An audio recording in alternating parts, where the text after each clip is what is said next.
Donc le prochain dispositif dont on va parler, c'est le dispositif Malraux, qui concerne donc la rénovation globale de sites patrimoniaux remarquables classés. Donc 400 000 € de réduction d'impôt maximum sur 4 ans. Le logement doit être loué en location nue pendant 9 ans et réduction d'impôt équivalente à 22 ou 30% du montant des travaux engagés en fonction du secteur. Donc c'est un dispositif qui est vraiment, vraiment très niché, puisqu'en fait, vous allez rénover en fait des monuments historiques, pour faire très simple. Donc c'est quand même relativement compliqué pour moi qui suis pas du tout du secteur de l'immobilier, en plus d'estimer à combien pourrait se louer un appartement dans un monument historique ou même se revendre après travaux, etc. Donc j'ai essayé de faire un peu comme j'ai pu, mais il est possible que je sois vraiment complètement à côté de la plaque pour le cas concret. Bref, on va se retrouver sur un site quand on dit un peu plus sur les dispositifs Malraux, et c'est également aussi sur ce site que j'ai trouvé l'exemple sur lequel j'ai basé mon cas concret. Vous allez voir, j'y suis pas allé très fort sur le cas concret parce que globalement, juste quand on prend la mensualité de prêt, le loyer, on peut s'arrêter là en fait. On n'a pas besoin d'aller plus loin. Donc je vous retrouve tout de suite sur le site en question. Voilà, donc ce site, c'est celui-ci. Je vous mettrai encore une fois le lien en description si vous voulez vous y rendre. Donc voilà, le dispositif Malraux 2025 donne droit à une réduction d'impôt calculée sur le montant des travaux de restauration engagés par le contribuable à hauteur de 30% pour les immeubles situés dans un site patrimonial remarquable avec PSMV, donc plan de sauvegarde et de mise en valeur approuvé, les quartiers anciens dégradés et les quartiers conventionnés NPNRU, ancien secteur sauvegardé, voilà. Et 22% pour les immeubles situés dans un site patrimonial remarquable avec PVAP, donc plan de valorisation de l'architecture et du patrimoine, approuvé ou dont le programme de restauration était déclaré d'utilité publique. Voilà, donc vous voyez déjà, juste ça, c'est du chinois pour moi, franchement. Je sais pas si vous comprenez mieux, mais bref. Le montant des travaux pour le calcul de la réduction d'impôt en loi Malraux 2025 est plafonné à 400 000 € pour une période de 4 années consécutives. La loi Malraux s'adresse aux contribuables français investissant dans la rénovation d'immeubles à caractère historique ou esthétique destinés à la location. Contrôlés et suivis par un architecte des bâtiments de France, les travaux doivent prendre en charge la restauration de l'intégralité de l'immeuble. Depuis le 1er janvier 2013, la réduction d'impôt en loi Malraux ne rentre plus dans le plafond des niches fiscales. Voilà, donc on a un peu plus d'infos sur ce qu'est le Malraux. Et donc j'ai trouvé ici, vous voyez sur ce site, il y a des programmes. Donc j'ai pris le premier ici sur Avignon. Donc on nous dit qu'il y a des logements donc du T1 bis au T2, il y aura 6 logements. Et le prix va donc de 312 219 € à 396 924 €. Donc, je me suis basé un petit peu là-dessus pour mon cas concret, c'est ce qu'on va voir tout de suite après. Donc voilà, il nous détaille un peu plus les infos là-dessous, mais il n'y a pas grand-chose à dire. Les logements font jusqu'à 58 mètres carrés, il y aura des locaux commerciaux, voilà. Bon, je me suis basé un peu là-dessus, mais comme je vous ai dit, c'était quand même très compliqué pour moi de me projeter sur des chiffres concrets sur un investissement de ce type-là. Voilà donc le cas concret et les chiffres que j'ai pris. Donc je me suis basé sur le principe qu'on achetait un bien donc à 390 000 €. On partait donc sur un des plus grands T2 qu'il y avait, de 58 mètres carrés. Je suis parti du principe qu'il y avait à avoir pour ce T2 150 000 € de travaux, parce que il fallait bien estimer quelque chose, et je me suis dit plus on estime, plus on a de réduction d'impôt, plus ça sera intéressant. Sur les 150 000 €, donc on va partir du principe qu'on a le droit à 30% de réduction d'impôt, donc ça nous fait 50 000 € de réduction d'impôt. Je suis allé voir les loyers max par mètre carré à Avignon, donc sur le site de Se Loger. J'ai pris vraiment le maximum du maximum à 19 € le mètre carré. Encore une fois, j'ai aucune idée si je suis complètement à côté de la plaque, étant donné que c'est un monument historique, peut-être que ça se loue 2 fois plus cher, mais j'en sais rien. Donc moi, je suis parti là-dessus. Ça nous ferait un loyer à 1140 € pour un T2 de 60 mètres carrés. Et là, on a une mensualité d'emprunt pour une opération à 540 000, pardon. Une mensualité d'emprunt à 2785 € par mois sur 25 ans. Et sans parler des frais de notaire, sans parler de l'impôt sur les revenus fonciers, sans parler de l'impôt sur la plus-value. Voilà, c'est même pas la peine qu'on fasse plus de calculs que ça. Voilà, donc je pense que, à mon avis, je dois être à côté de la plaque parce que je me dis c'est pas possible qu'en fait un dispositif comme ça existe depuis 1960 et soit encore utilisé. Si vraiment ça faisait perdre autant d'argent aux investisseurs, ça ferait peut-être longtemps qu'ils auraient arrêté de le faire, à moins que ceux qui investissent par ce dispositif aient pour intérêt de diminuer leurs impôts, mais aussi de participer tout simplement à la sauvegarde du patrimoine français. Et je pense que c'est le cas. Je pense que la plupart des gens qui investissent avec ce dispositif, c'est aussi pour la fierté de détenir dans des beaux monuments. On a la chance d'avoir une architecture qui est assez incroyable dans notre pays. Et donc, je pense que vu que c'est un dispositif qui est quand même, je pense, très intéressant pour les gens qui sont vraiment très aisés, je pense qu'ils voient l'intérêt de déduire un petit peu leurs impôts et en plus de participer à la sauvegarde du patrimoine et de posséder des biens, entre guillemets, d'exception. Donc, je pense que c'est un mélange de tout ça qui fait que ça existe encore. Mais il est tout à fait possible que je sois vraiment à côté de la plaque pour mon calcul. À savoir aussi que du coup, le montant des travaux, comme il vous donne droit à réduction d'impôt, vous ne pouvez pas le réintégrer quand vous allez faire la revente.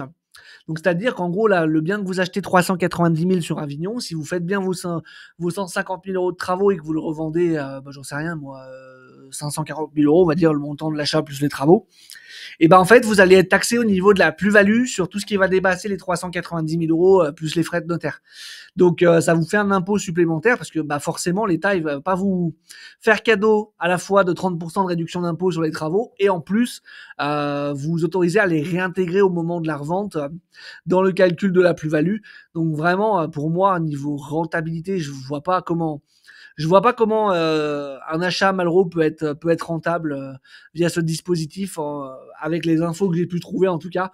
Mais encore une fois, je suis peut-être complètement à côté de la plaque là-dessus. Voilà. On va pas passer plus de temps sur le Malraux, ça sert à rien qu'on s'éternise. On va passer au dernier dispositif qui est tout aussi niché que celui-ci, mais pour lequel j'ai pu trouver un cas un peu plus concret. Mais c'est pareil, je pense que les chiffres qu'ils donnent sont pas excessivement vrais. Et donc, le dernier dispositif dont on va parler dans cette vidéo, c'est le dispositif monument historique, qui permet de déduire la totalité du montant des travaux sur votre revenu imposable pendant la durée des travaux. Vous avez une obligation de garder le bien pendant 15 ans et vous êtes obligé de respecter les contraintes légales des bâtiments de France. Donc là, je ne vais pas perdre plus de temps à vous expliquer ce qu'il en est exactement. J'ai trouvé une petite vidéo qui va durer 3 minutes, qui le fait bien mieux que moi, et donc on va se retrouver là-dessus tout de suite. Le dispositif d'investissement monument historique, c'est quoi? Votée en 1913, la loi monument historique a été créée dans le but de favoriser la conservation du patrimoine français en permettant aux investisseurs de bénéficier d'un avantage fiscal important en contrepartie du coût élevé des travaux engagés. Ce dispositif permet en effet à tout contribuable souhaitant réduire ses impôts de devenir propriétaire d'un bien d'exception classé ou inscrit monument historique. Comment ça marche? Ce dispositif permet de déduire de vos revenus imposables l'ensemble des travaux réalisés sur ce type de bien, sans plafond. Prenons un exemple. Voici le château de Pontchartrain, au cœur des Yvelines, qui date du XVIIe siècle. Ce couple de cadres souhaite investir dans un très bel appartement du château. Ils gagnent chacun 60 000 euros par an et sont imposés au taux marginal d'imposition de 30%. Ils paient 24 000 euros d'impôts. Le prix de revient de l'appartement est de 500 000 euros, dont 200 000 euros dédiés aux travaux nécessaires à la réhabilitation de leur bien. Grâce à cet investissement, ils bénéficieront d'un avantage fiscal important. Comment calculer cet avantage? Les travaux étant prévus sur 3 ans, le tiers de ce montant de travaux, soit 67 000 euros, sera déduit chaque année du montant de l'imposition habituelle. Faisons le calcul. On multiplie le coût annuel des travaux, soit 67 000 euros, par leur taux marginal d'imposition, soit 30%, ce qui nous donne une économie fiscale de 20 100 euros chaque année. Le couple ne paiera donc plus que 3 900 euros d'impôts par an pendant 3 ans, tout en se constituant un patrimoine immobilier. Leur avantage fiscal s'élèvera à 60 300 euros sur 3 ans.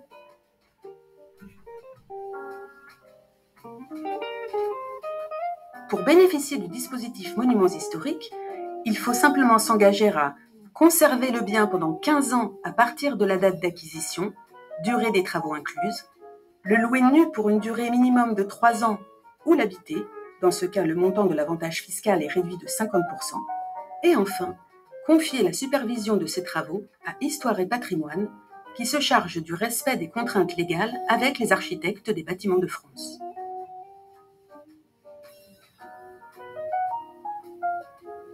En bref, investir dans un monument historique, cela veut dire devenir propriétaire d'un bien d'exception qui gardera toujours son statut fiscal, bénéficier d'un avantage fiscal légitime et sans plafond, contribuer à une démarche de développement durable, la rénovation ayant une empreinte carbone beaucoup plus faible que la construction, se constituer un patrimoine immobilier pour préparer l'avenir, avoir la fierté de participer à la sauvegarde du patrimoine architectural français.